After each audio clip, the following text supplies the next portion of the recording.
اور عرض کی اے نبی اللہ کے نبی، میں ایسا کیسے کر سکتا ہوں؟ میں تو خود ایک مجبور اور مسافر ہوں۔ میرا بھائی کچھ دن سے گم ہو گیا ہے، میں اس کی تلاش میں مارا مارا پھر رہا ہوں۔ تبھی اس کے بلاوے کا حکم سنا تو حکم عدولی نہ کر سکا اور چلا آیا۔ حضرت یعقوب علیہ السلام نے اس کے حق میں دعا فرمائی کہ اس کا بھائی جلد مل جائے اور اس سے جانے کا کہا، اور اپنے بیٹوں سے مخاطب ہوتے ہوئے فرمایا کہ میں جانتا ہوں تم مکر کر پھر یہ غلط بات کر رہے ہو۔ یہ خون میرے یوسف کا نہیں ہے، تم اللہ سے توبہ کرو اور معافی مانگو، بے شک وہ سب جانتا ہے اور کوئی چیز اس سے چھپی نہیں ہے۔ اور یوسف علیہ السلام کا نگہبان بھی اللہ خود ہے۔ اور خود حضرت یوسف علیہ السلام قمیض لے کر اندر چلے گئے۔ موجودہ تورات میں لکھا ہے کہ حضرت یعقوب علیہ السلام نے گریہ زاری کی اور اپنا گریبان پھاڑ لیا اور اپنے بیٹوں سے ہمیشہ کے لیے ناراض ہو گئے اور خود ایک ٹاپ باندھ کر خود کو کمرے میں بند کر لیا۔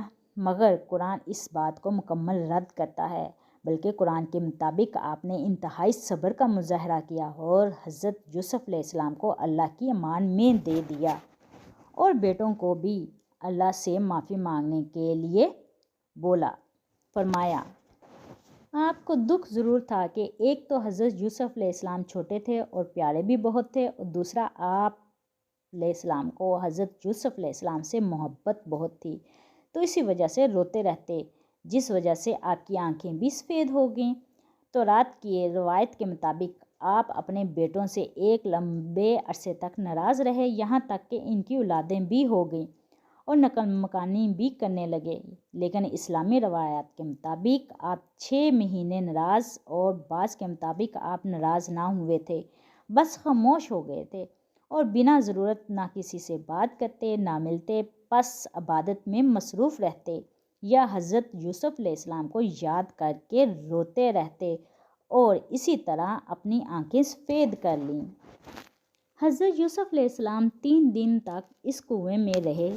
کنویں کا پانی جو کہ کھارا تھا آپ کی برکت سے میٹھا ہو گیا۔ اتفاق سے ایک قافلہ مدین سے مصر کی طرف تجارت کی غرض سے جا رہا تھا۔ بعض روایات کے مطابق وہ حجاز عرب کے رہنے والے تھے اور اولاد اسماعیل میں سے تھے۔ انہوں نے وہاں اپنا پڑاؤ ڈالا تو ان میں سے ایک آدمی جس کا نام مالک بن زعار خزاعی تھا کو پانی بھرنے بھیجا۔ جب اس نے پانی بھرنے کے لیے ڈول کنویں میں ڈالا تو حضرت یوسف علیہ السلام اس ڈول کو پکڑ کر باہر آ گئے۔ جب پانی بھرنے والے نے آپ کو دیکھا تو سب اس کی طرف متوجہ ہو گئے۔ آواز دی کہ دیکھو دیکھو، مجھے کنویں سے کیا انمول چیز ملی ہے۔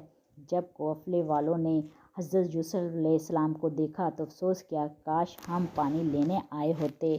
جب قافلے والے حضرت یوسف علیہ السلام کو کنویں سے نکال کر مصر کی طرف چلے گئے تو حضرت یوسف علیہ السلام کے بھائی جو اس جنگل میں روزانہ بکریاں چرایا کرتے تھے، برابر روزانہ کنویں میں جھانک جھانک کر دیکھا کرتے تھے۔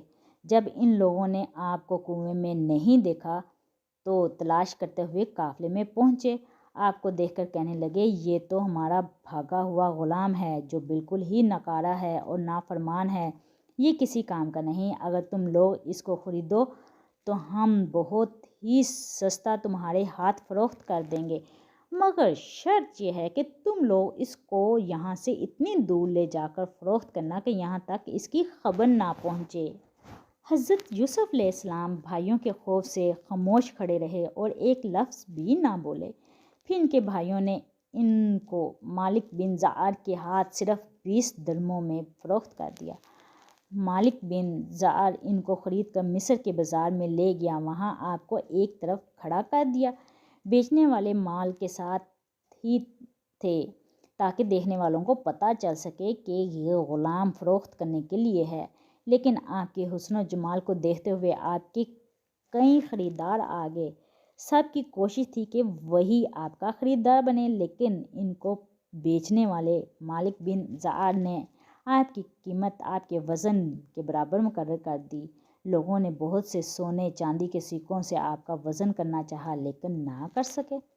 تبھی ایک بوڑھی عورت وہاں پر آئی موجود تھی جو سود کاتا کرتی تھی، اس کی اٹیاں بیچ کر گزارا کرتی تھی۔ جب اسے اس بارے میں معلوم ہوا کہ ایک غلام بک رہا ہے اور اس کے مالک نے اس کی قیمت اس کے وزن کے برابر طے کر رکھی ہے، تو وہ بھی اپنی اٹیاں لے کر پہنچ گئی، جو کہ 2 ہی بچی تھیں۔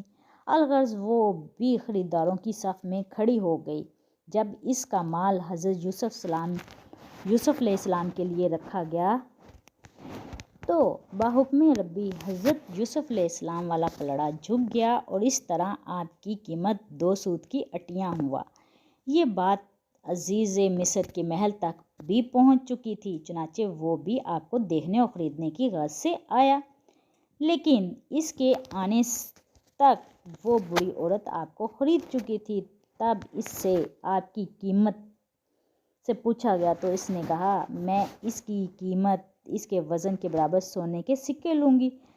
تب عزیز مصر نے ان کو بہت گراں قیمت دے کر خرید لیا یا سونے میں تول کر خرید لیا اور اپنے شاہی محل میں لے جا کر اپنی ملکہ زلیخا سے کہا کہ تم اسے غلام کو نہایت عزیز و اکرام کے ساتھ اپنی خدمت میں رکھو، اس کی خدمت کرو، ممکن ہے ہمارا بیٹا بن جائے۔ چونچہ عزیز مصر کی اولاد نہیں تھی، تو جب اس نے حضرت یوسف علیہ السلام کو دیکھا تو انہیں شہزادوں سے کئی گنا بڑھ کر پایا اور آپ کی حسن و جمال پر رشک کرنے لگی۔ اس لیے آپ کو سیدھا اپنے محل میں لایا اور اپنی بیگم کے حوالے کرتے ہوئے کہا، اس کی اچھے سے تربیت کرو اور اسے شہزادوں کی سی تعلیم و تربیت دو تاکہ ہم اسے اپنا بیٹا ہی بنا سکیں اور بعد میں ہمارے تخت و تاج کا وارث ہو سکے۔ چنانچہ اس طرح آپ عزیز مصر کے محل میں پرورش پانے لگے۔ تو آگے قسط جاری ہے، اور اگر یہ میری آپ کو قسطیں پسند آئی ہوں، کیونکہ باقی قسطیں بھی میری آ چکی ہوئی ہیں، 24 قسطیں، 25، 26 اور آج کی قسط ہے 27۔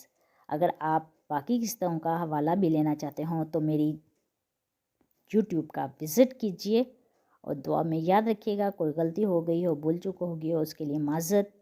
اللہ حافظ۔